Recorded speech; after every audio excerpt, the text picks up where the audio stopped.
well. We are committed to make honest effort to bring this alternate perspective on issues of global relevance that the mainstream media generally does not present well. Today, we are going to discuss on the coronavirus pandemic that has caused devastation across the world. Today, we have David, a well-known author, co-founder of Alt News Media, very active in social media with over 200,000 followers. He is very critical of how the UK government has handled COVID pandemic and will hear his perspective on that.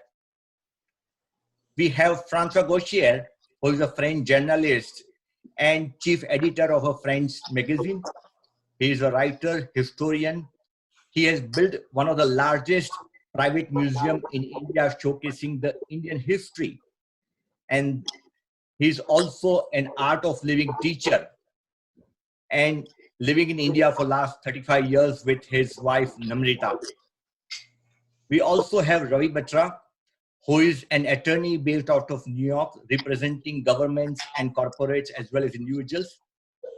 He has been involved in geopolitics for over 35 years and is the chair of National Advisory Council, South Asian Affairs. He's also a legal advisor to the Ukrainian mission to UN, and he's a COVID survivor. So we'll hear from him what was his experience and what he sees could have been done to mitigate the risks of COVID and manage the pandemic better. Also, we have Renee, who is a social activist, author, and founder of Voice for India. In her two most recent books, she talks about bias of the mainstream media. She's a social activist for India's and US political and social affairs and travels to India very frequently, and she loves India and calls it as her second motherland. So welcome to the panel, and we'll start with our panel discussion in 4 segments, and hope you enjoy this.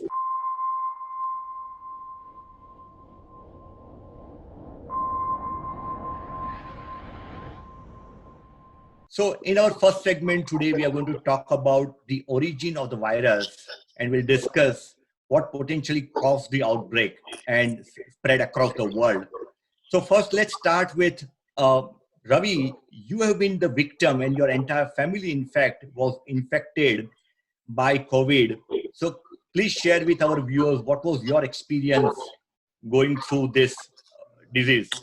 Sure.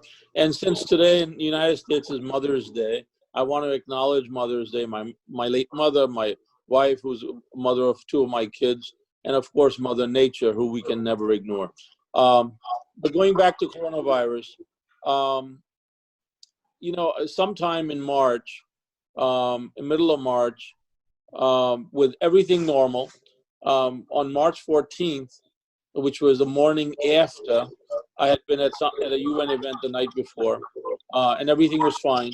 The morning, the March 14th, I ended up feeling very high fever at that time, what I thought was high, and so much so that I called the New York State Department of Health to ask for testing, and that was at that point, 101.7 or something, and this proceeded to where the strain that I had and the strain that my wife and daughter had were different, because their temperatures went a little above 102, whereas mine reached 104.3.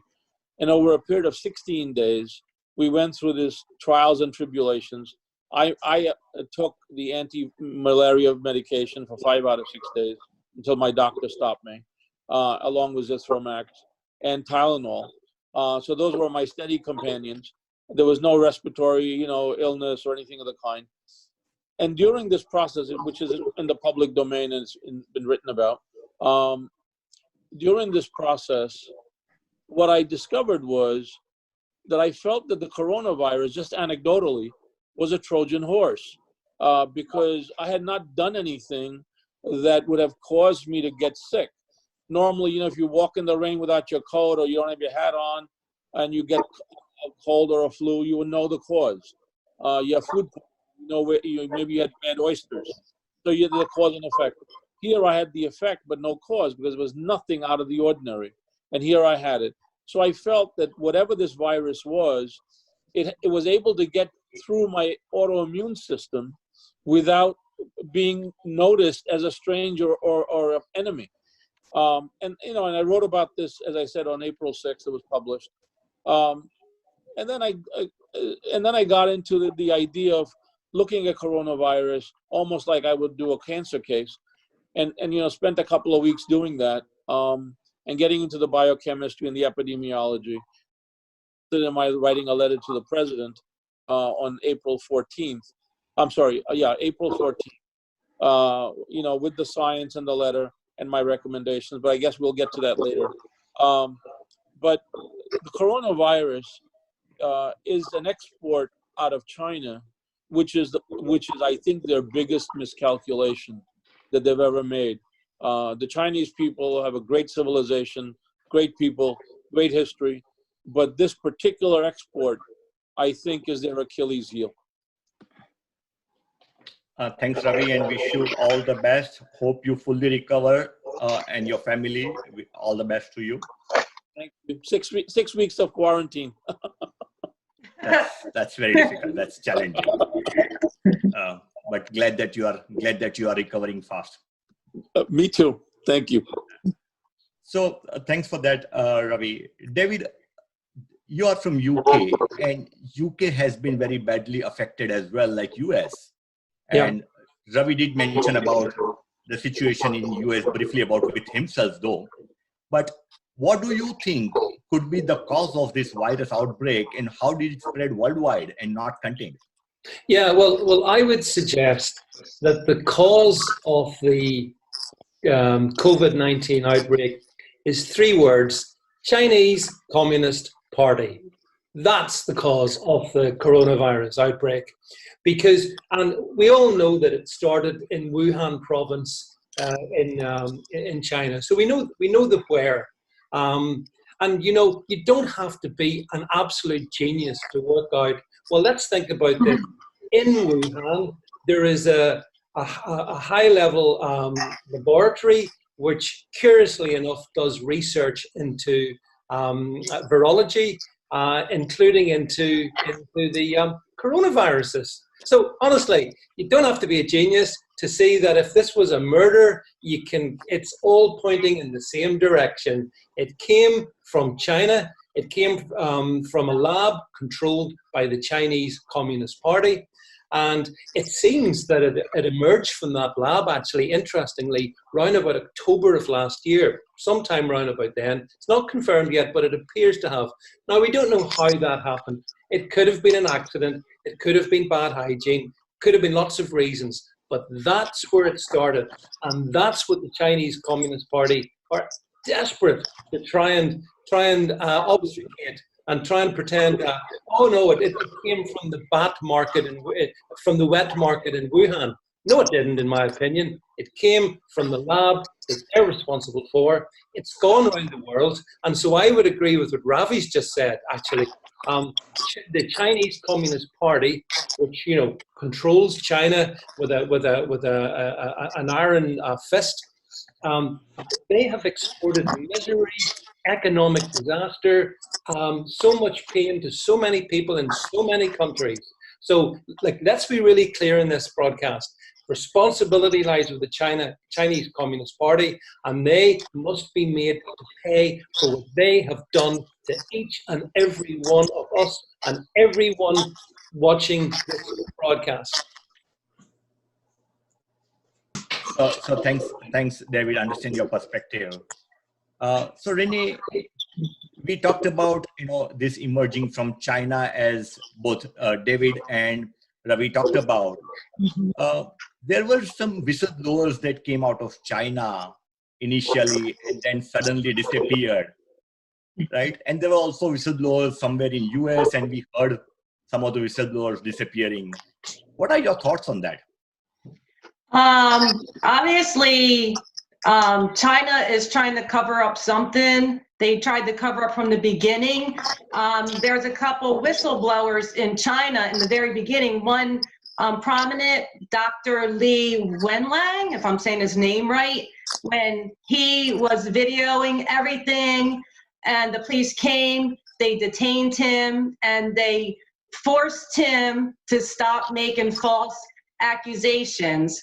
Well, why would they have to threaten people? What are they scared of? Obviously, China's been hiding this for a while now, and when it got out of control and out of hand, when they couldn't hide it anymore, they had to come out. That's why they were forcing the people in China to control them, to not do videos, to not go on social media and share it, because they were trying to hide this whole coronavirus thing. But you know, it leaked out, and I want to know is in 2017, Obama and Fauci gave $3.7 million to the Wuhan lab, which they are investigating right now. This whole thing, I believe, is bio-warfare, and it started in the lab in Wuhan. That's why China's been lying from the very beginning. That's why they were killing people and detaining them that were doing the videos, because they didn't want it to get out to the public. So that is as clear as day. And if people can't see that, I mean, people are making, you know, especially the fake news media. I mean, come on, it's as clear as day that this came from Wuhan, and, you know, it just got out of hand and they couldn't control their lives any longer. Francois, can you share with us your perspective on the fact that the coronavirus, as the data suggests, you know, emerged somewhere in November in Hubei district of China, right? China imposed lockdown in Hubei district and specifically in Wuhan somewhere in the middle of January. So why is that the pandemic has spread across the world and caused devastation in US, Europe, and other parts of the world, but outside Hubei district of China, there is hardly any effect of this spread? Why is the spread not gone other within lockdown months, the emergence of the virus, but it could spread so far? So what could be the reason for that? Okay, I think there are two parts to your question. The first one is why in China, outside of the Hubei province, it is spread so little, that there are so little people who died in China. I think one is the Chinese have, you know, understated their casualties. And the second one is that I saw once on French television, you know, a French reporter who had a hidden camera and went around Wuhan. And the Chinese have been very ruthless in their, you know, in their approach to confinement. They use drones. They had people who had been, you know, inoculated with a vaccine. They must have a vaccine. You know, there was a green light on their phone so that they could be tracked down and they could be allowed to move. So the Chinese have been extremely strict, and in fact, the entire world is trying to follow the Chinese model. I mean, with more or less success, because of course, nobody is as disciplined and as fearful than the Chinese. So in the West, I know in France, it's more difficult to make people, you know, have a strict confinement. In India, it's even more difficult. So the first part is the Chinese have been extremely ruthless in their approach to confinement, to confine the virus. The second part, why did it spread so much in the West? Personally, I don't think that this is a conspiracy. I don't think the Chinese willfully, you know, decided to give the virus to the entire planet. I think they let the Chinese go knowing that they were carrying the virus, and that it infected the whole planet. So it is criminal. In fact, it is criminal, the fact that the Chinese knowingly allowed Chinese traveling abroad. I remember seeing in Italy was, as you know, is the most, the country in Europe which was most touched by the coronavirus. I saw Chinese, you know, chaining themselves in Florence on the plaza and telling people, look, I am a human being. I'm not carrying any virus, and people would go and embrace them. So actually, the Chinese did let the virus come to Europe and to the US knowingly, and I believe it is a crime. So it is not a conspiracy. But Francois, one perspective that you mentioned that they controlled very well, but they controlled within the Hubei district. So the point, the question that still remains is that why outside Hubei district for 2 months there was no lockdown in Hubei district, so people would have traveled outside Hubei to other parts of China where there was no lockdown. Why the spread was not as much outside Hubei district?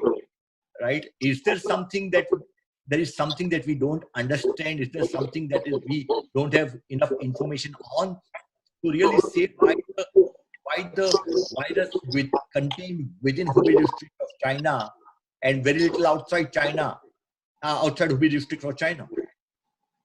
So I think first the Chinese controlled in a very ruthless manner, as I said, the virus within the Wuhan province. And secondly, do they have a vaccine? Do they have an antidote? Some people have said they have, and they have, that they have inoculated, the whole of China with it. I'm not sure about it, but certainly the Chinese are not telling us the whole story.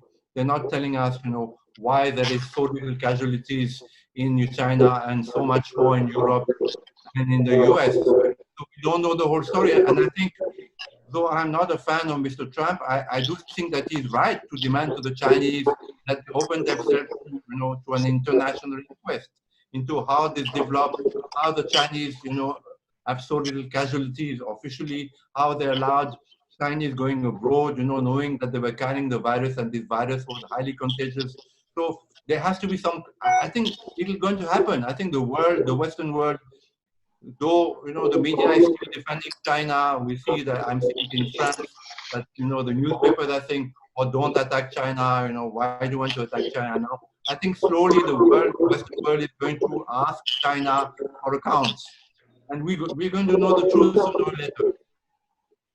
Dhiren, may I add? Yes, please go ahead.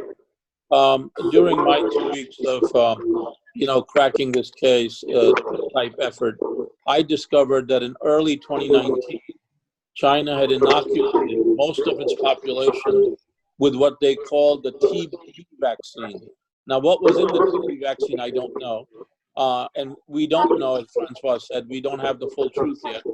But it is a fact that outside of Wuhan, there is very little transmission of coronavirus to other Chinese cities, even though they're very close, like Beijing, Shanghai, etc.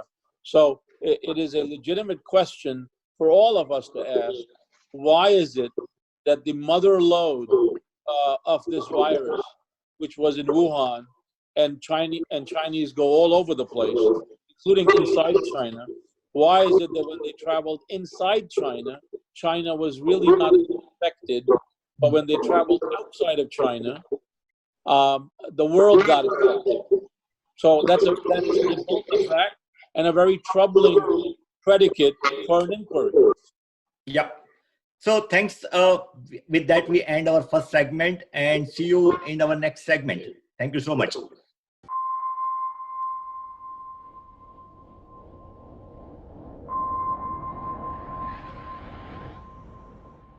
Welcome to segment 2.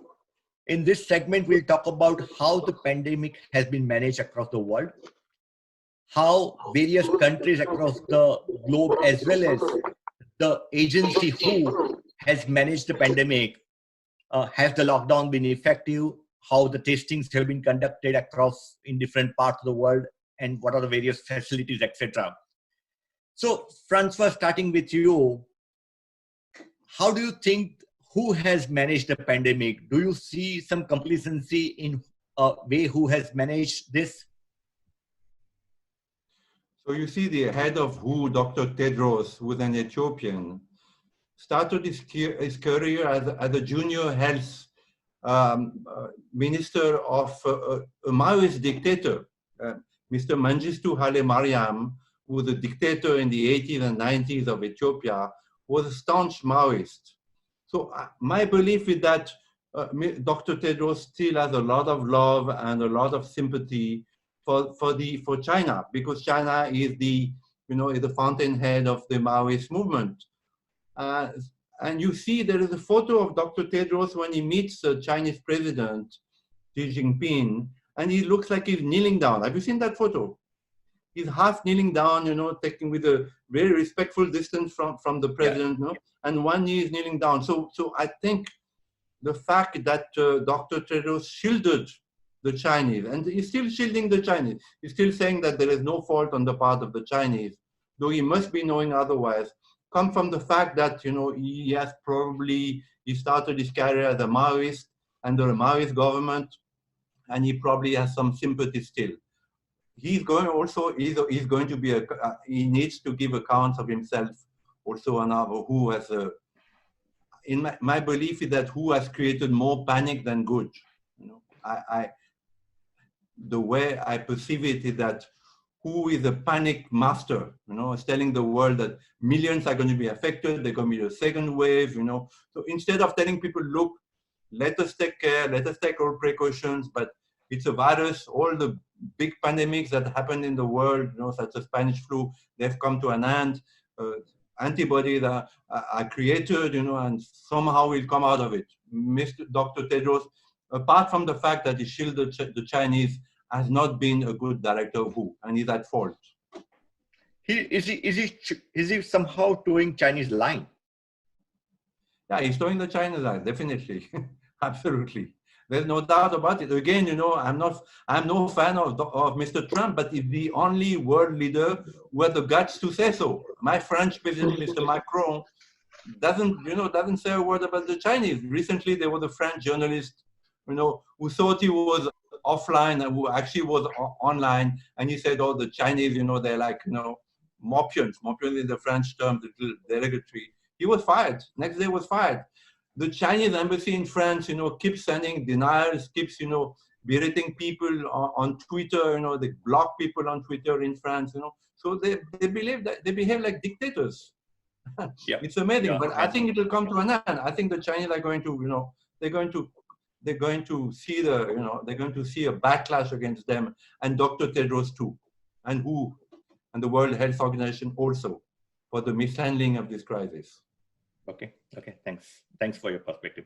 So Renee, if you look at it, right, the data suggests that older people have far higher chance of getting infected. But even with that fact, country like Japan, which has much larger older population, is far less impacted compared to US or Europe, which relatively has less percentage of older people compared to Japan, right? And there are other examples similar to that as well. So why is it that Europe and US got so much of infection, but rest of the world, right? If you look at proportionately, hasn't been even South, if you look at it, South Korea, it did start in South Korea much sooner, much earlier, but then they could contain. So what is this dichotomy? Well, I think it's two parts. I think it's culture and politics. And the culture in Japan, they're not so, touchy-feely like the Italians are. So that might be one aspect. I think with the culture and Japan people, they do a lot of holistic things, which actually makes your immune system really high. So I know in Japan culture, they're really big on like holistic things. And the Italian people, the Italians are always hugging and kissing. So that might be another aspect. And also, when I was doing some research, I want to read this because Japan has an older population like Italy, but Japan wasn't, nearly affected. So again, I think it's holistic. And also, because most people don't know this, I just found this out. So I just want to read it. It's in early 2019, the older people in Italy got an untested new form of influenza vaccine that had 4 different strains of influenza, including the highly pathogenic H1N1, and it has been researched and documented that the flu shot makes COVID worse. So they were saying that being that the older generation in Italy, they were getting this flu shot, it actually made it worse for them to get the coronavirus. So that was one aspect why the older generation in Italy had such a high death rate and Japan didn't. So, and also with the politics. Now in the USA, the CDC, they changed it in March 4th. They're saying, label everything coronavirus, COVID death, COVID-19 death. And now the doctors and the nurses, they're coming out and they're like revolting, like this isn't right, because they want the COVID death rates high in the USA.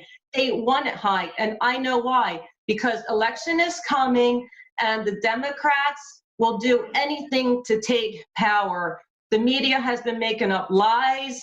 I mean, this has been going on since Trump got elected in 2016. These numbers here in New York, in United States, no, they are absolutely not correct, because the CDC is forcing these doctors and nurses to make the number so high to make it look bad. But in reality, I mean, these people are coming in, say with a heart attack or diabetes, and they're just labeling them COVID-19, COVID-19. So it's all this evil plot to make Donald Trump look so bad, make him look like a killer. And the sickening thing behind it is the media is blaming Trump for all the deaths. They don't even want to accuse China for it. They want to accuse Trump.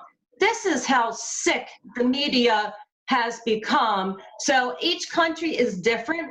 I think it depends on your immunity, and the USA, there's a lot of sick people in the USA. So I think it's both, how high and strong your immunity is, and also politically. When it comes to the USA, a lot of it is not true, and it's for one agenda: to destroy Donald Trump for the next election in November. Okay, thank you so much. David, can we understand from your perspective why the percentage of death or the casualty in Spain, Italy is much higher compared to other countries like South Korea, for example, or even in Israel, or Germany? The percentage wise, if you look at it, the Spain or Italy seems to have far higher percentage of casualty. So what could be the reason behind that? Okay, so I can tell you exactly why Italy and Spain in particular have suffered so egregiously from the virus.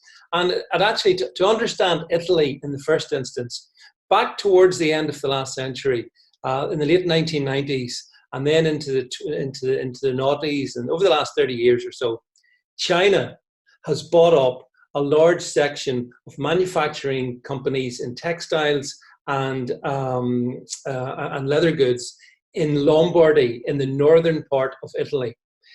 And guess what?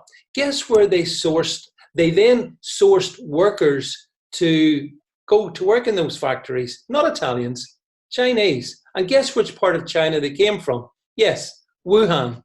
100,000 Wuhan workers, either illegal or legally, were working in northern Italy. They went home, or substantial numbers of them traveled back and forth back in January, late January, for the Chinese New Year. And that, as Francois pointed out earlier, that's one of the ways in which the virus jumped out of China into the rest of the world. So that's why Italy suffered so badly. And that was then compounded by the likes of the mayor of Milan, for example, wanting to prove that he wasn't a racist, urging the Italians in Milan to hug a Chinese. Well, that didn't work out too well, did it? And then when it comes to Spain, we need to understand the two major Spanish cities. If you look at Madrid, And if you look at Barcelona, 50% of business, small shops in Madrid are owned by the Chinese. So yet again, what we see is the Chinese imperial empire has spread on a commercial basis around the world. And again, in Spain, we had the exact same thing happened. We had a large influx of Chinese people traveling around the Chinese New Year from Wuhan into Spain, unprotected, and the virus got a grip there as well. So these two major European countries suffered predominantly because, one, China has bought up a large chunk of their business and imported many hundreds of thousands of Chinese. And in the second instance, both countries weren't prepared to secure their borders. They weren't prepared to do what the Chinese did in China. They kept the borders open. And then what have they met? They've met with a terrible tsunami of death. And that's exactly why. And that needs to be, I believe that my news platform, altnewsmedia.net, we were the first people back in March to flag up for Italy and Spain this particular reason. It's very uncomfortable for the mainstream media because the mainstream media believe in open borders, but actually open borders killed tens of thousands of Spanish and Italian people. But will they admit it? Probably not. Understood. Very well put, David. Ravi, you have, since you have suffered, and we are sad for that you suffered the infection, but since you have gone through it, can you share from your personal experience about the healthcare system in the US, particularly in New York, where you live, and that testing facility, and about the vaccine research that's going on? What are your perspective on that? Well, we have we have probably the world's best healthcare system, contrary to all the negative, categorization. But let me just make a comment or two about the prior comments. Francois was exactly correct about Dr. Tedros of WHO, because the leadership of the world relies upon the WHO to sound a global alarm if there's a problem for leaders to be aware of and to manage, and they didn't do that. And Dr. T's got to go if he has any shame at all. Now, I am as you know, I'm a Democrat, Dhiren, and Renee is right that there is a problem, but she's accusing the Democrats of doing this, and it's not. Actually, it's Medicare that puts a bounty of $11,000 more is paid to a doctor or a hospital if you list a death as COVID-19, and if a ventilator is used, $39,000 more is paid. Now that's a generic governmental regulation under the current administration. So I don't think that can be any effect on numbers can be put to the head or feet of any one particular party. And with respect to and that of course answers part of the question of our healthcare system. Look, the problem that exists, and this ties into WHO, is China bought up PPEs from the United States. Our own stockpile that we had and was commercially available or governmentally available, China bought it up in January by giving direction to their diplomatic missions all over the world to get it.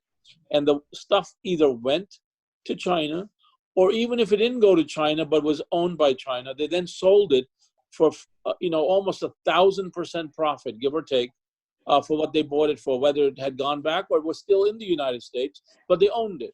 And then they were giving it back. So they were buying from the Americans to give back to the Americans. It's a very weird... So are you alluding that Chinese living in US, actually some Chinese people, we don't want to talk about Chinese in general, but some Chinese people actually hoarded this critical healthcare protections material, and then they made profit out of that? No, I'm not saying that. I'm not saying that. I'm saying something much more damning. I am saying that China gave instructions to its diplomats to buy PPEs, okay, and ship it to China. Okay, So it was not and whether or individuals. not it was shipped, they then resold it at a huge profit. Okay, so why did they know that all of us would need PPEs in January? So China knew there was a pandemic coming before the WHO, who should have known because they're forensic cops, they should have been there in December. I mean, the fact remains that on December 1, there was patient 0 in Wuhan who was hospitalized. And Sweden, by the way, got coronavirus patients in November 2019. So, but the one that we all have the genome for is the January virus, not the December or the November virus, and the one that was released on December 30th, 2019 at the Wuhan seafood market. And they're two different viruses, albeit related. So the fact is, our healthcare system is doing as best as it can, having been surprised because the WHO is our governmental alarm system, and our home alarm system didn't go off. So there was miscalculations by every leader of every country because the WHO didn't sound the alarm as they're supposed to. And you cannot accuse that leadership for having missteps because the system didn't work. And the system being China, if you make a mistake, if you bump into somebody, you say you're sorry. When Chernobyl occurred, the world knew. When we had a 3-mile accident, we told the world this occurred. So everybody, you protect your citizens. Okay. China didn't do that, and WHO as well didn't do that. Okay, and you have written to President Trump, from your personal experience, you have sent certain suggestions. Can you briefly tell our viewers what have you suggested? What I wrote to the president after spending about 2 weeks on doing the research on biochemistry and epidemiology and getting to be familiar with it, I discovered a shocking fact that the SARS virus of 2003, which came from bats, had as a component of that particular virus, had a mushroom on it, okay?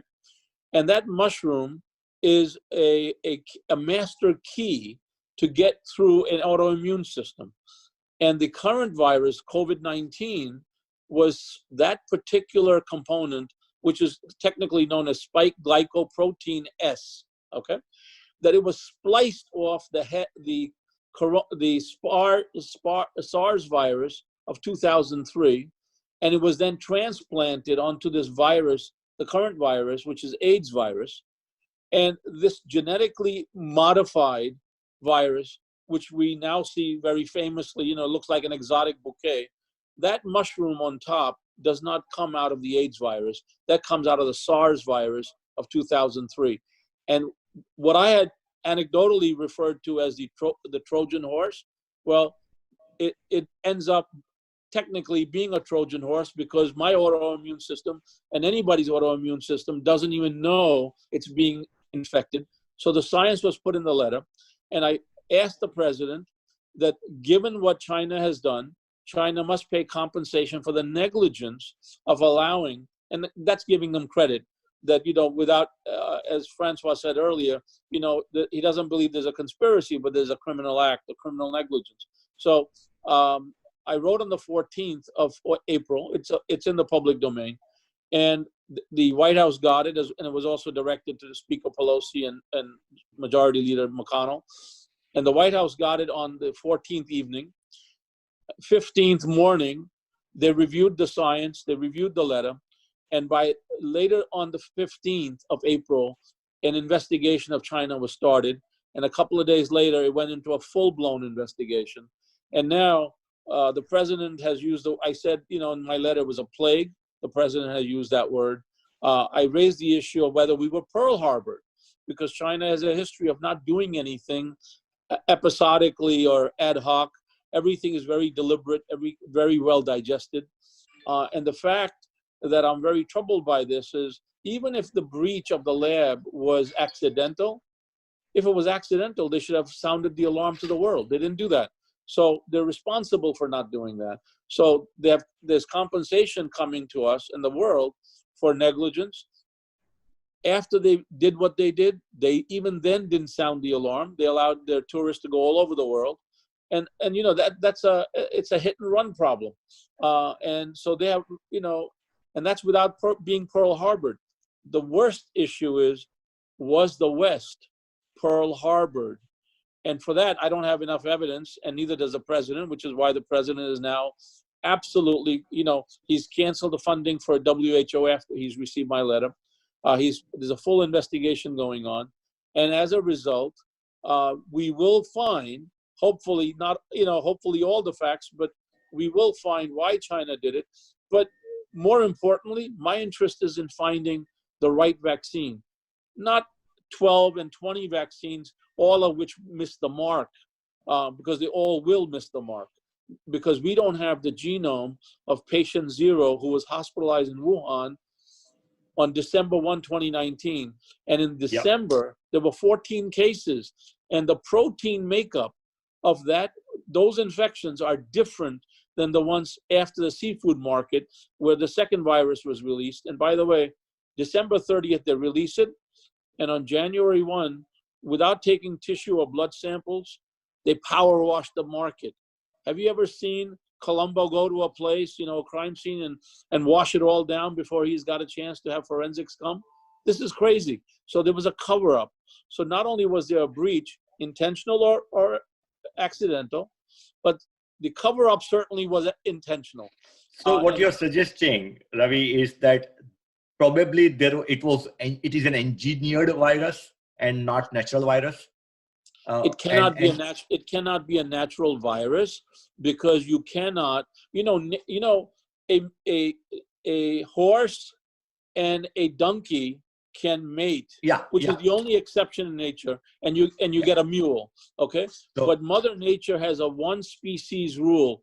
Darwinism is a one species principle, okay? So the fact that this can go from human beings to dogs to cats, etc., this violates the principle of number one principle of Mother Nature. This was lab engineered, and frankly, I hope that Mother Nature's automatic circuit breakers, that you cannot have the cross-species infections, will actually save us, because until we don't get the right genome, patient 0s in China, and by the way, Sweden has COVID cases in November, which I suspect are the original patient 0 type. So there is a way to maybe get that. But unless we have the right problem, you cannot come up with the right vaccine. And if we don't have the right vaccine, the world as we know it that we left behind is not coming back. Got it. Thanks for the elaborate answer, Ravi. So Francois would like to understand, right, why the number of cases in South Asia, and you are living in India, so I would like to understand your perspective in South Asia or Africa, where the healthcare system is first of all, the population density is very, very high in those parts of the world, and the medical facility, the hygiene, the civic facility are not up to the level of what US or Europe has. Then why in those parts of the world the infection rate is much lower? Right. So I'm not a doctor, and I know this has been contested, but I do believe that the virus spreads easier in cold climates, cold and temperate climate, from cold to temperate. Now, I was in France actually when the India announced it was closing its borders, and so we cut short our trip because I felt that I would be safer in India. I'm in Tamil Nadu now. I'm right in the middle of Tamil Nadu. There are two aspects. One, it is true that there are very little cases. Where we are, there may be 4. Pondicherry has 4 cases. Then the district where we are in Tamil Nadu, there may be 5 or 6 cases. So and the heat has started. Now it is 35 degrees, 36 degrees. The heat has started. It doesn't seem to spread in hotter climate. I may be wrong about that, and I know that many doctors are saying the contrary. Now, the second aspect, it is true that medical facilities in India would be overwhelmed if there was, like the New York Times with a lot of gleefulness as predicted, or the French magazine Le Monde, or some of my French friends that said there are going to be millions of cases in India. It is true that the hospital system would not be geared to it. Recently, one of my wife's close friends died. She died not from coronavirus. She died from renal failure. You know, we took her to a hospital. There were no doctors. The doctors had gone underground. There was no facilities, no oxygen. You know, going there was big problem. So true. You know, true. If India is hit by a big number of coronavirus deaths or, you know, contamination, it'll be a great problem. But at the moment, you know, there are 1,300,000,000 people in India, and I think there are 2,000 deaths from the coronavirus. So it's 0.0000, maybe 3%. I would like to say a word here about the fact that the Western media has been very hostile towards India. They've all predicted that India is going to be hit very hard by the coronavirus. They've all predicted that millions will die in India. They predicted famines, even saying that Africa and some parts of it will have famines. As a journalist, I'm shocked, you know, that the duty of a journalist is to tell the fact, but also to reassure people, to give positivity. You know? And the media, generally, US media, French media, even Indian media, has been very negative in spreading fear and panic amongst people. And it's the same in India. But in India, I can tell you, because I live in a rural area, at the moment, it is not spreading. Whether it is because of the heat or because of other reasons, I believe it's because of the heat. And also because people in India have more antibodies. You know, they're used to infection, they used to drink a lot, you know, contaminated water. So they have built maybe more, you know, antibodies. The same might be true in South Africa and parts of Africa. But at the moment, countries where there is more heat and, you know, more promiscuity seems to be doing better than European countries where have more hygiene.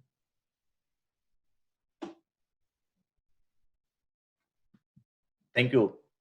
You mentioned that media is spreading negativity, and media's duty is to also spread positivity. But, you know, that's what we see world across today, that media is spreading a lot of negative news. Is it for TRP? Is it for, you know, commercial interest? We don't know, but it is spreading fear also. I have friends in Auroville, you know, French people, you know, who have been here for 40 years. They rushed back to France because they thought they would be safer in France. But actually in France at the moment, though, tomorrow they're supposed to open up, you know, there is so much confusion, so much infighting, so many restrictions that, you know, it's, my friend did, I did the right thing by coming back here, and he did the wrong thing by rushing back to France, because it's better here for sure. There's more freedom, there is less casualties, less restrictions. Thank you. Thank you. David, you recently posted on social media a very interesting article, bit controversial as well. Can you share with our viewers what is that? I mean, you did mention about, you know, some of the analysis, etc., done by independent journalists as well as your own perspective. Can you share with our viewers what you are alluding to? Yeah, well, basically, the point of the article is to talk about the tyranny of experts. Because all we've heard through this whole process has been, oh, the experts, and listen to the experts. And, you know, Ravi, we've talked about the World Health Organization and its important role. But one of the things that's been most fundamental across certainly the Western world has been the work of a guy called Professor Neil Ferguson at Imperial College in London. And his models, his computer modeling back in March suggested there would be 500,000 deaths in the US and 2 million deaths, sorry, 500,000 deaths in the UK and 2 million deaths in the US. And it was in response to that we got lockdown. That's why we were locked down. Now, Professor Ferguson, who leads this expert team, has got a career-long history of consistently getting it catastrophically wrong. You know, he predicted there'd be a couple of million people die through mad cow disease. It was 247. This is a guy whose track record is complete failure. He was at the center of the policy which we've endured and continue to endure in the UK, and which I bitterly resent, the lockdown. And it's happened, I know, in the States and most countries, I think, in the West anyway, have gone this route. So the point of this article was really to sort of say that when we get these experts proclaiming their great knowledge and politicians then respond to the experts, what you need to do is, before you respond, you have to critically examine what What is their track record? What is the basis on which they make these great pronouncements? I mean, in the UK, we're being guided by a body which advises the UK government called SAGE. It's a group of scientists. Scientists don't care about the economy. Scientists don't care about, for example, the suicides and the depression and all the other things that accompany locking a people down for over almost 2 months. So it's, you know, I basically do not have a lot of time for experts. And in this regard, Professor Ferguson, who, by the way, was sacked last week, this august Professor Ferguson, which has kept us all, whose models have kept us in lockdown, guess what? He wasn't being locked down because, unfortunately, his married lover visited him, thus breaking UK rules. And, oh dear, he had to be sacked. So we're being governed by not just people who don't even understand, their models are wrong, but they're hypocrites. And that's another reason why, certainly here in the UK, I like to think I'm one of the people most ardently against the continued lockdown of our society. Final point, Dhiren. In this scenario, I believe that the cure for coronavirus is actually worse than coronavirus. It's destroying our economies, it's destroying families, it's destroying our life, and we cannot continue on this trajectory. So that's why, you know, we really need to get our liberty back. And one of the steps in doing that is to stop listening to experts. Yeah, very critical of the experts. And yes, if I could just add, Dhiren, if I could just add in support of David's point about tyranny of experts, and the best example is not every monk in a monastery understands the word of God equally. Yeah, so yeah, I think David, very critical the way you put it, and the data suggests that, you know, the way what the experts have been saying, they are clueless, but they are so somehow projected or viewed as expert, and those who are propping up them as expert are, no, I think. David absolutely nailed it. He absolutely nailed it. They want to destroy our economy. These experts have been wrong from the very beginning.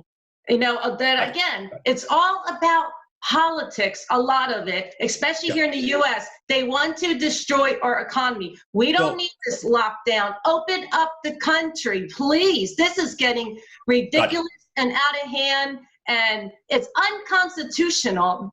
He couldn't even said it any worse. Totally agree with David. So Renee, you talked about politics. So let's cover in the next segment about the politics. But before we go to the next segment on politics, Francois, you recently tweeted an article of yours, you know, talking about Aurobindo in the context of coronavirus. Why do you think this is the time to remember Aurobindo? No, actually, you know, what Aurobindo said is that men are puppets. There are forces, you know, it's a very ancient knowledge, actually. There are forces that prompt men to do certain things. Some forces are more divine, some forces are more what they call asuric, or some others call adharmic, or called evil. I don't believe, you know, good and evil. I think men are prompted by different things, but some things are evolutionary, you know, they tend towards a better world, and some things tend to sink the world down. Now, if you see what is coming with the coronavirus, apart from the physical infections, apart from the fever, everything, what comes with it is that fear, panic, negativity. You know, there's a lot of negativity that is going on. All these allopaths, you know, who are giving contrary opinions, who are scaring the world. The media, which has inflated the problems 1,000,000 times. Governments who are trying to be more conservative than the others. So we can see that with the virus, there comes a lot of negativity. You know, what Aurobindo called asuric.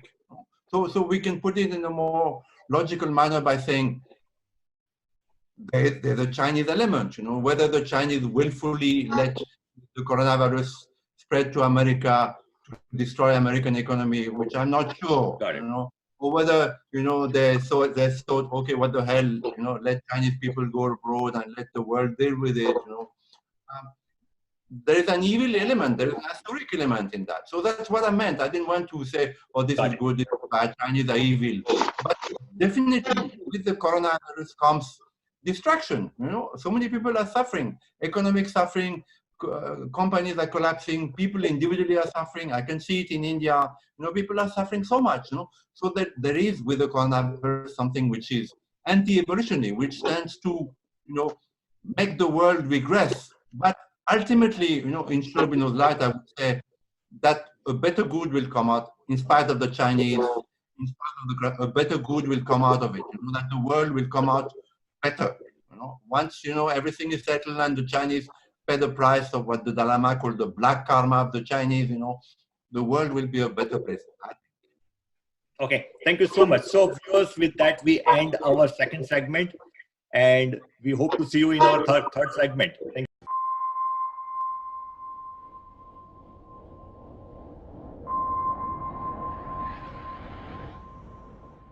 So welcome back, viewers. In this last segment, we'll talk about politics and sensitivity around calling the virus as Chinese virus. There is more focus in media at times as to why is this called Chinese virus, and less focus on the accountability, etc. So let's talk about that. And starting with you, David, right? Many diseases have been called, in past, if you look at it, a lot of diseases have been named after the region. So we have been calling, things like Spanish flu, or even in case of, coronavirus, there is this Middle Eastern respiratory syndrome coronavirus. And there are other examples like Japanese encephalitis, etc. So why is now there is so much of sensitivity calling this particular disease after the region where it came from? Well, quite simply, it's deflection by the Chinese Communist Party. That's why. So you can have German measles, you can have Ebola disease, you can have Spanish flu, which, by the way, may not have started in Spain. It may have started in China, but we'll leave that to one side for one moment. Quite clearly, the Chinese Communist Party do not want China to carry the can for a virus which, by any definition, appears to have been started in Wuhan, in China. So I'm happy to call it the China virus or the Wuhan virus, because that's accurate. So the only reason that the Chinese don't want this is because it labels and puts responsibility and accountability firmly on their shoulders, and they don't want that. And that's why the Western media, which is so spineless, have more or less gone along with this. And they, if you call it a China virus like President Trump did, well, all of a sudden you're racist. No, you're not racist. You're accurate, and accuracy matters. This virus started in China. It's the China virus. So you are saying that China doesn't want it. Obviously, no country wants any kind of bad things to be attached to their name. I'm sure Spain doesn't want Spanish virus name at all. But are you saying that because China doesn't want, or Chinese Communist Party doesn't want, and everybody falling into line, at least the mainstream media, the so-called liberals, etc., are you saying that they have far more control over this mainstream media or liberal, that they are able to make them fall to their line or their narrative? Yeah, absolutely. I mean, one of the good things to come out of this is that many of us now see the degree of control that the Chinese Communist Party has around the world. We've talked in the earlier section about its control of the World Health Organization, but it's got massive economic control over massive conglomerates. It's got many billions, millions, hundreds of millions invested in all kinds of companies. They don't want to they don't want to become unfriendly with China. So China's economic power is crucial in understanding why. And you just have to look, and it's a warning for us all. People are afraid to call it the China virus because they don't want to make enemies of the Chinese, even though, in my view, the Chinese Communist Party is the enemy of the civilized world. Thank you so much. Renee, coming back to you, right? If you look at the top 5 states in the US where there is the most effect of pandemic, the number of cases and number of deaths, they're all Democrat rule, right? And yet we hear more blame and more criticism of the Trump administration. If you look at New York, for example, right? Cuomo is a Democrat governor, which is the most affected. New Jersey, again, ruled by Democrat governor. So why is this dichotomy that we see constant criticism of the, yes, definitely the federal government is accountable, not to say they are not, but why is there so much of criticism and healthcare system, which is the state, owned in US? Why there's not much? And in fact, Cuomo is being made out as a hero, and somebody opposing Cuomo as the Democrat president. The love gov. All of a sudden, he's like, the love gov. His ego is about as high as you can go, coming on television. And he's like, the sky is falling. And, and everybody's going around, he's the love gov. And then he needed 30,000 ventilators. And then he only needed 5,000 ventilators. He's like, everything's like a hyperbole with him. And another thing with the Democratic states, obviously, we all know that the media and the Democrats hate Trump. They hate his guts, and they've been doing everything since that man got elected back in 2006 to destroy him. They wasted so much time and taxpayers' money with this Russia hoax, with this impeachment. And instead of working for the American people, they are against America, and they are against the American people, because they don't do anything but waste their time on a bunch of BS. I mean, get over it already. And if you look at it, Donald Trump's right. It's only the Democratic states that needs a bailout. New York wants a bailout. New Jersey wants a bailout. You don't see that with the Republican states. And in the meantime, like here in New Jersey, everybody is livid with Murphy, because we pay high property taxes here. And he took away our home rebate, and he's given it to illegal immigrants. So it's just, that's why the Democrats hate Trump. Everybody knows it. They see it all on TV. You see it in the media bashing Trump. All the Democrats just about are bashing Trump. That's why it's like that, is because they have so much hatred for Donald Trump, because they want power back, and they will do anything to get power back at the expense of the American people and our beautiful country. Donald Trump built up since he came in office in 2016. And I get touchy on this because I'm sick and tired of the media, and I'm sick and tired of these Democrats wasting my time and my taxpayers' money. Get over it already. The man won the election, fair and square. Sure. And can you talk to us about Dr. Fauci? And, there are controversies around him. What is your view on that? Yeah, so I don't know if anybody heard of her yet. I'm sure you did. Dr. Judy Mikovits. She is going viral. Her books are selling off the charts. This producer did a video with her. She exposes Fauci, the CDC, and the video up on YouTube. YouTube is taking them down as fast as they come. Facebook is taking it down as fast as they come. Because I wrote it down here. In 1991, she published in the Journal of Science, animal and human fetal tissues were unleashing devastating plagues of chronic diseases. And Big Pharma waged war on her. They set her up. They made it look like she was stealing things from the lab. And Fauci was behind the cover-up. He paid everybody off in his organization, including the investigators. He paid them off. He is so corrupt, Fauci, and she exposes Fauci, and because she's been working with him for a few decades ago, and she talks about the CDC. You have to see. I think we should leave that topic, because I have a different view on a lot of this stuff.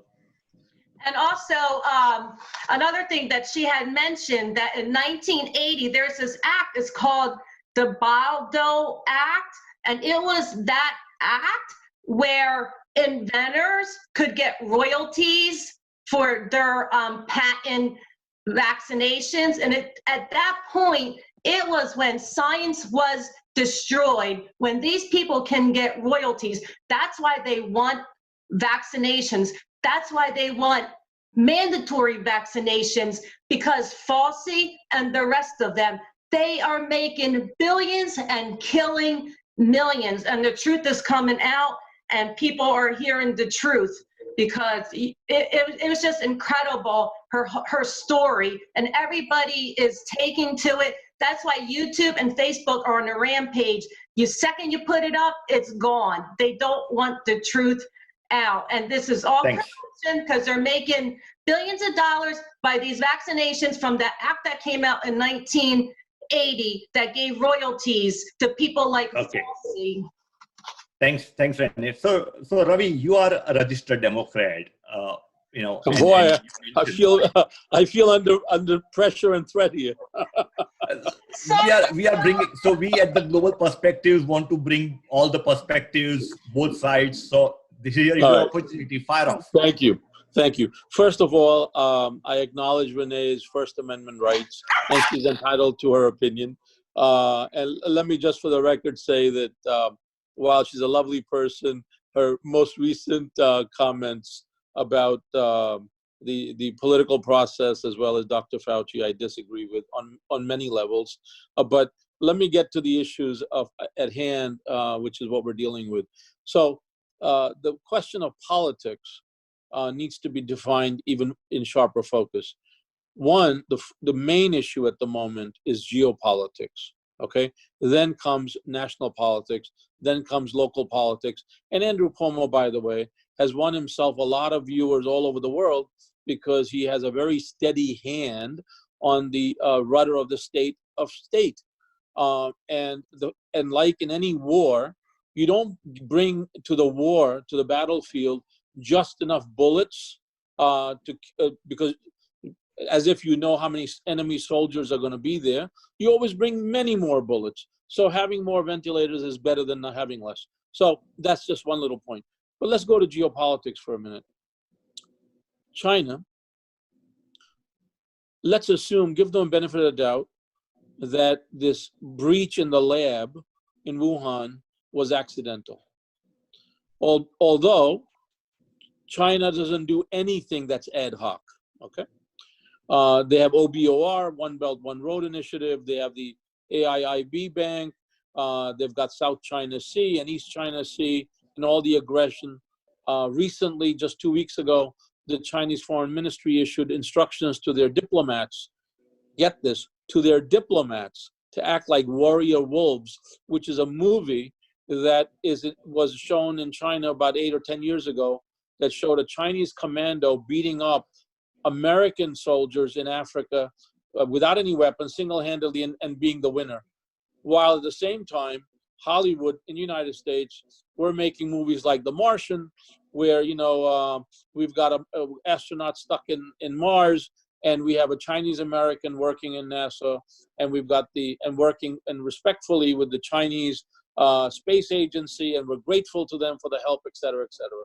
So it's very odd that while we in the United States have a generous, open arm view to the world, China was training its citizens to dislike America. So I'm very troubled by this warrior wolf attack mode that they ask diplomats to do. The job of diplomats is to be able to say no and the listener wanting to hear it again. It is not for a diplomat to be belligerent. And yet that's what they're doing. Francois talked about it, that in France they're doing all this. And in England, in fact, where David is, the Chinese ambassador in England attacked anyone who says China is responsible. So China is ground zero. They have denied, going back to my metaphor and the tyranny of experts, I said not every monk understands God's word equally. Well, here, China has denied us a full Bible. We don't have the entire medical facts. And that is their biggest crime. And that is what we need first. Accountability, compensation, whether or not we were Pearl Harbor, those are all subsequent issues. First and foremost, we need them to open up, give us the full medical record so we can come up with the right vaccine, so we can minimize the damage that we're all suffering. And we are suffering the damage. And so politically speaking, we are in a perfect storm and it was recently interviewed about 10 days ago by the South Asian Times, and it's in the public domain. I said, we're in a perfect storm. On the one hand, China is being belligerent. Having done wrong, instead of apologizing, they're bashing the victims that are hurt or dead. So very strange. And domestic politics, and it's the only thing I'll talk about domestic politics on this, is both the Democrats and the Republicans, and the Republican side, to wit, President Trump, both have to prove to the American voting population that they're not a Manchurian candidate, that they're going to stand up to China. And I am delighted that the day after the White House and Secretary Pompeo got my letters of April 14th, an investigation started, and then a fuller investigation thereafter. So I am fully expecting President Trump to ask for WHO to be essentially to be disbanded beyond a defunding, and asking for China. I expect him to cancel the trade deal, which I will tell you, China negotiated hard to include a force majeure clause, but force majeure clause, while common in normal civil contracts, are not common in treaties or agreements between countries, but they did it. And more importantly, which is not even in civil contracts, they added the word pandemic. And this was signed on January 15th, when China knew on December 1 that there was a coronavirus outbreak. So for China to insist upon an escape clause, knowing that they were going to escape, I expect President Trump to cancel the trade deal and take on China, as China needs to be taken on, because I don't want Chinese Navy bothering our ships like they just did 2 weeks ago in the South China Sea. Got it. But why do you see that Democrats are not as critical of China like Republicans are? And liberal media, right, is absolutely sympathizer and actually supporting the Chinese narrative. So while on one side, I understand that, Republicans are maybe, exaggerating the matter, if at all. But on the other side, Democrats are seemingly not as critical as they need to be, and the mainstream media or the liberal media. I don't agree. I don't agree with that predicate, because in fact I expect that the Foreign Sovereignty Act, which protects China from being sued in our courts, I expect there will be a carve out for coronavirus. One. Second, the Biden campaign, for example, is attacking President Trump as being too cuddly or soft with China. And of course, President Trump will then attack Biden that when he was vice president, he went with his son and he got $1.5 billion from China. So This is why it's a perfect storm, because China is being belligerent and our two main parties are attacking each other as being too soft on China. So I expect the United States will be very hard on China, as China has well earned. Okay. Francois, coming to you, right, completely on a different topic, right? We have seen, especially in India, but also around the world, where while there is a lockdown or social distancing norms, there have been violations of lockdown in mosques, especially during Ramadan and even before that. There have been attacks on the healthcare worker who are actually, putting their life on the line to protect the citizens. There have been attacks on the policemen, on the security forces who are there to maintain the lockdown. And yet we see that the politics around that has been very vitiated. So what's your view on this violation of lockdown, which we see across the world, but specifically in India? And David, I'll come to you in UK also. You posted certain videos, etc. on that. So Francois, your perspective on that. Right. No, I don't want to generalize, and I will only speak about India because this is what I have witnessed. And also, it is not the majority of Muslims.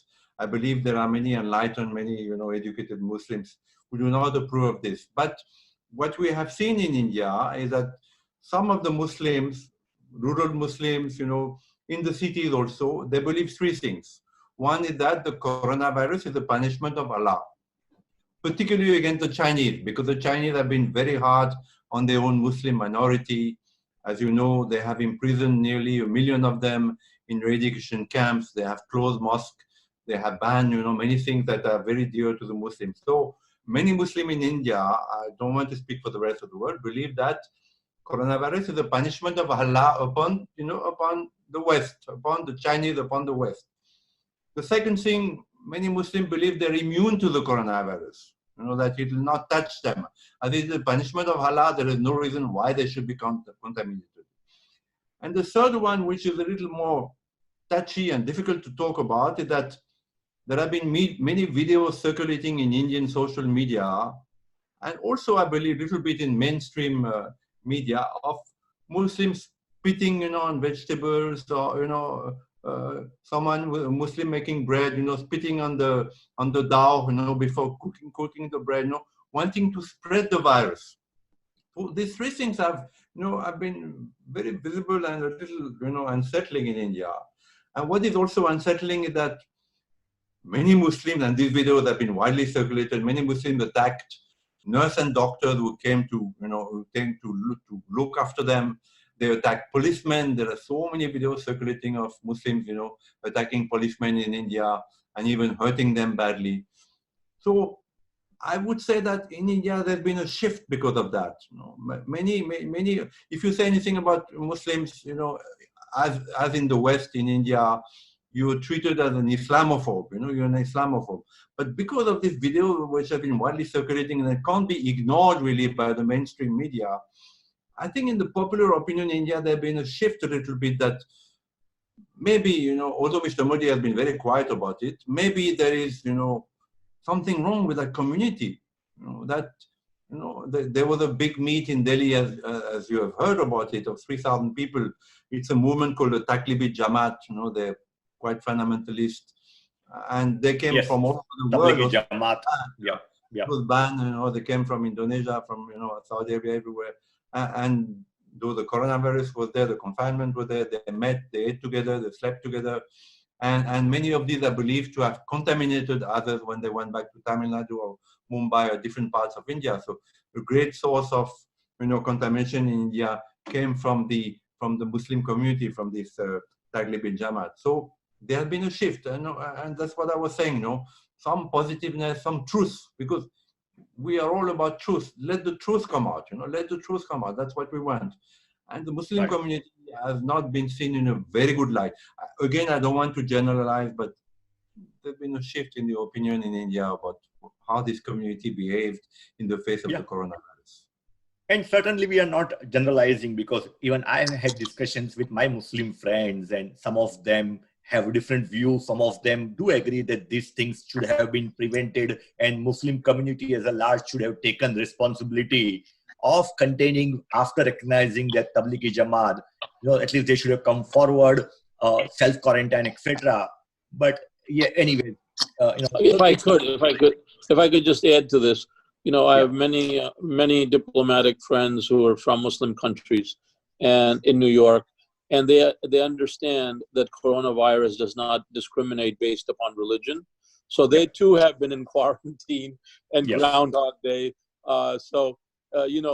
This is a problem of politics rather than science. And if we can get to the science and let politics follow the science, we'll be better off. Got it. David, can you share you have posted on social media about situation in UK? Yeah, and I mean, again, I think we're all in agreement that we don't want to generalize. This is not saying all Muslims, but it nonetheless has to be said that in the UK, we've got a particular problem because a section of the Muslim community really doesn't, it's not integrated into the broader British community. So it doesn't necessarily follow the laws of the British community. And the fact that this whole lockdown has coincided with Ramadan, well, that's caused a few interesting issues. Not least that initially the mosques were pretty slow off the mark to close. Well, then they did close. But we still see incidents such as one I posted a couple of nights ago happened in London, heart of London, Finsbury Park Mosque, where there was a large incident happened between a significant number of Muslim worshippers. I'm not sure what they were worshipping because the mosque is closed, but they were there, and a significant section of the police. But by and large, in Britain, the police are very reluctant, let's say, to impose the same restrictions that the rest of us have on the Muslim community. So the fact is, if you're on a British beach on your own, that could be seen as breaking lockdown conditions. But if you're a mob of about 40 or 50 people outside Finsbury Park Mosque, well, it might take quite a bit to get a couple of police officers to turn up and have a discreet word in your ear. So you know, again, not generalizing, but there have been quite a few incidents. And there has been another issue which we probably don't have time to talk on, but nonetheless, the fact of the matter is that some of the areas in the UK that have the highest level of coronavirus infection and death also happen to coincide with areas where there's significant Muslim populations. Now, I'm not blaming the Muslim people. There may be many reasons for that, but it's something we shouldn't hide from either. There has been some sort of, and I'm not sure why, but some relationship between the two things.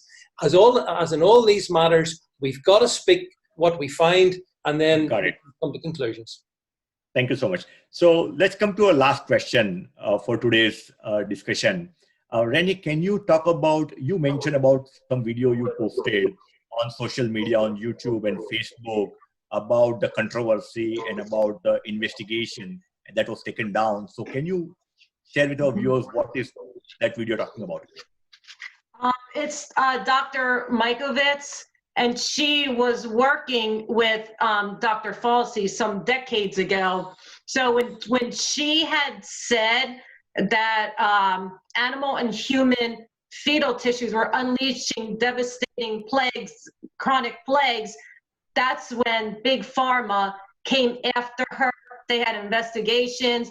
They planted things in her house to make it look like she stole lab materials because they didn't want the truth to come out about the vaccinations and you know, the 1980 Baldol Act, where these people like Fauci gets millions and millions of dollars if they can push vaccinations, push mandatory, because it's all about the money. And these vaccinations, for the most part, are you know, they're deadly. They're killing millions of people. So she basically, in her video, if you search YouTube or Facebook, you know, you can find it, or you can go to the producer.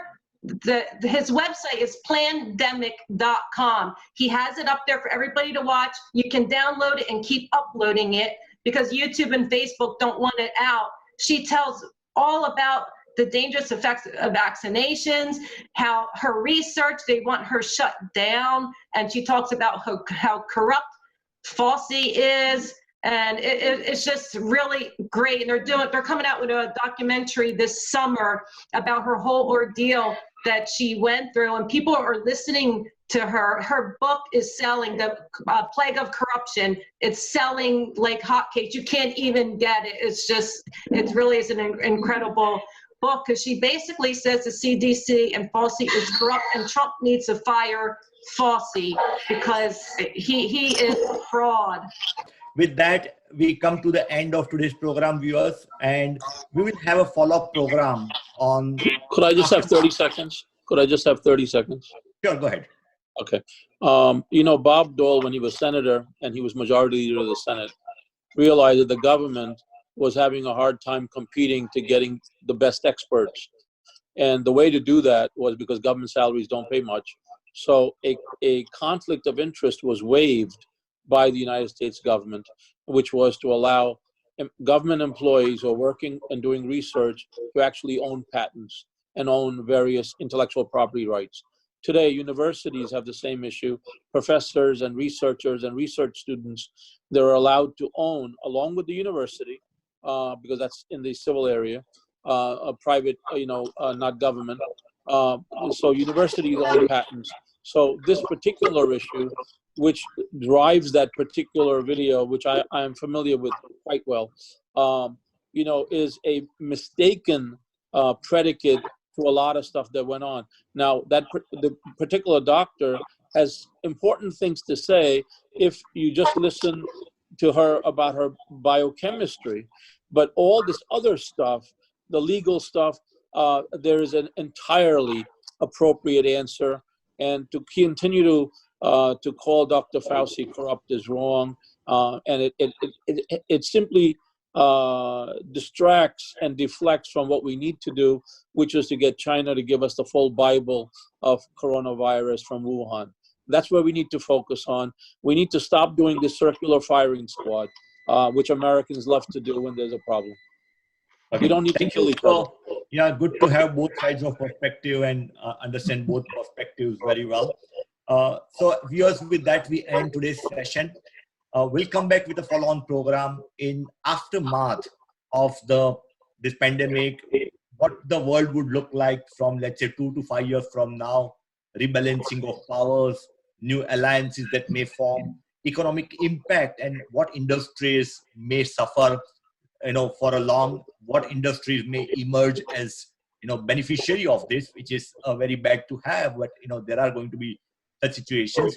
What countries could have different, what countries may become more prominent, what countries might lose this sector, right? We'll talk about that in the next program. So hope to see you there.